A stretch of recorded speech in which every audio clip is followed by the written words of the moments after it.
All right, I'm probably going to get destroyed for this one, but I just wanted to lay out a few reasons I have as to why The Last Jedi is the best of all the Star Wars movies that Disney has given us so far. And by that logic, it's actually the best Star Wars movie we've seen since Episode 5. Let's start off with writer and director Rian Johnson. He became the only person since George Lucas to write and direct by himself a Star Wars movie. That alone took balls of brass and a little bit of ego, and those are two things that the Star Wars franchise needed desperately. So The Force Awakens was basically like the equivalent of a great rock band who releases a greatest hits album, and they tack on like 2 new tracks, but really everyone's just there for the greatest hits, which sound as good as they've ever sounded. And that was what made The Force Awakens so good. It was so satisfying to see all those things that we loved about the original trilogy brought back to life on the big screen one more time. Rogue One was more like when that same band releases like a solid disc of unreleased recording sessions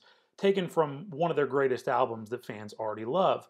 I mean, it was basically a very safe piece of fan service. I liked the movie, but I mean, what wasn't to like about it? I mean, it was already set in a setting and a period and a place and some action that fans already loved and already knew, were familiar with, and nothing was too foreign about that movie. But The Last Jedi, this was actually the first truly original Star Wars movie that we had seen since probably Attack of the Clones, because let's be honest, we all knew what we were going to get from Revenge of the Sith, and we all went into the theater to see the same scene.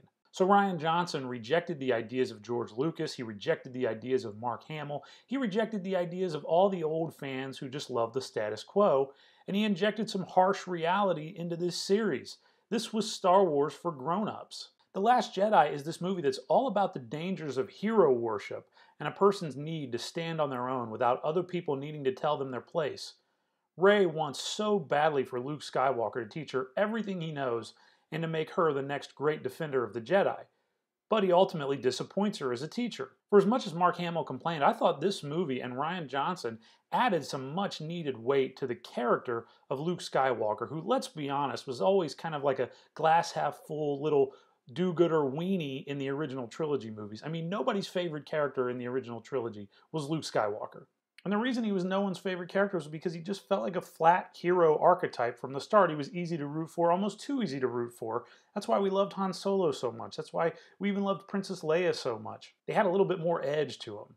What Rian Johnson did was give Luke a bitter outlook that could only have come after so much death and heartbreak across the galaxy. And his entire life, this epic journey concludes with his own nephew turning his back on good. Who wouldn't just want to go off to some remote island and die in peace? And for people who felt like Rian Johnson gave Luke's character the shaft, you gotta remember the way Han Solo went out at the hands of J.J. Abrams in The Force Awakens. Luke was given a much more heroic and much more memorable ending than Han Solo ever got in The Force Awakens. And then the last scene of The Last Jedi makes us realize how Luke's death and his final act of heroism are going to inspire countless numbers of kids and other people to join up with the Resistance. I also like The Last Jedi because it wasn't as predictable as people thought a new Star Wars movie was going to be.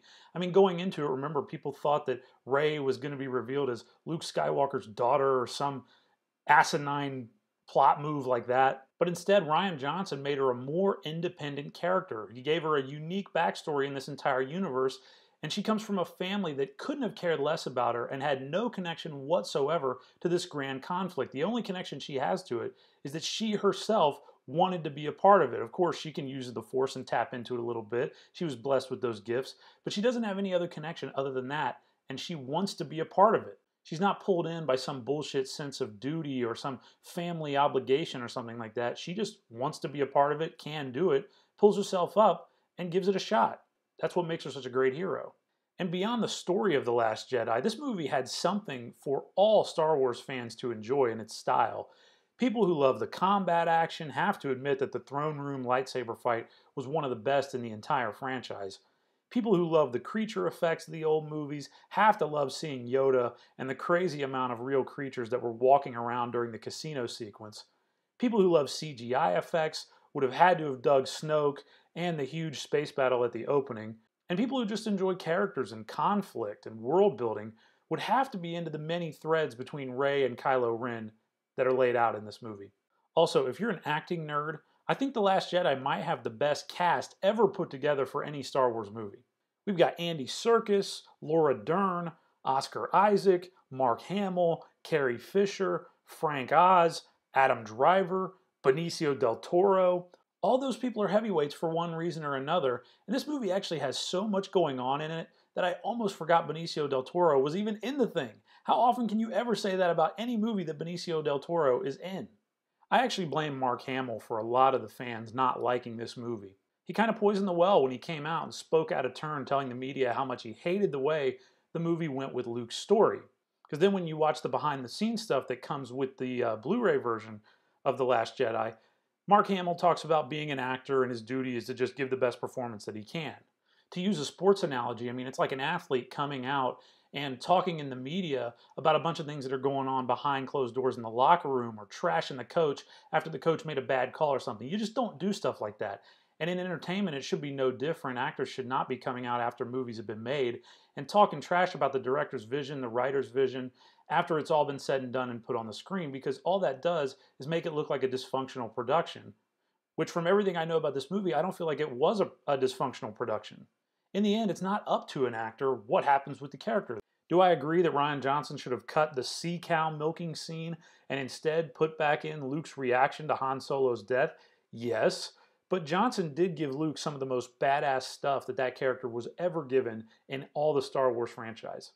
To me, The Last Jedi represents what the Star Wars universe is going to be like moving forward, and it's a real jumping off point for Chris Terrio and J.J. Abrams, and it'll be interesting to see what they do with Episode 9, but I think Rian Johnson gave them plenty of meat to work with, instead of just having the status quo all over again and having to repeat what George Lucas wrote so many years ago. I hope Episode 9 is going to jump forward in time a little bit, and maybe we'll see the Resistance filled a little bit more with hope and see the numbers thriving a little bit more once again. I'm Clint Davis for Overdue Review. You can check out my podcast, the Stream Police Podcast, wherever you like to listen to your shows. Thanks for watching.